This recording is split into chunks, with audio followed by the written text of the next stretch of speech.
So just to talk a little bit about tactics first and then mindset. So Yeah. tactically, like I knew when I came in, you and I, we did that first Zoom session, and what Trey taught me was like a very simple model called, I believe, OCA. I don't exactly. OMA. At the time, I called it OMA. Now I call it flywheel. Yeah. Organic market attraction. Yep.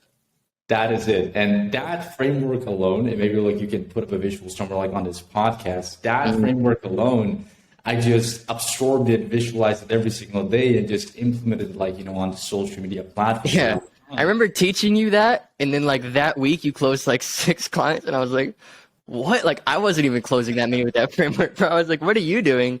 And it was a really, from that moment, I kind of knew that like you were really special because I'd taught that to a lot of people. And then a lot of the students at the time would like overthink it, like overanalyze, dig into the little words that I'm saying. I'm like, no, dude, just move. And I think still to this day, you still have this posture. And I've seen you join the mastermind groups and work with it.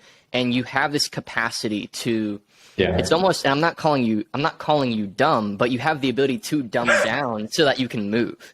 I've often had the opposite problem where I am almost like too intellectual about my approach. And so it just kind of stays cerebral. And so I've had to unlearn that. Now, at first, I had to be very cerebral to observe and learn.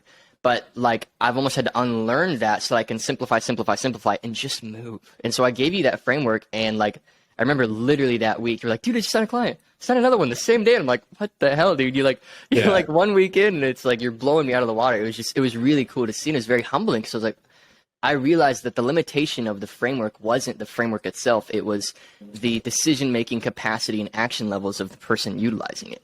And it was really neat. It was like a Padawan and Jedi moment of like, oh, frick. All right. Like, and it really opened my mind up. So it was very cool. And so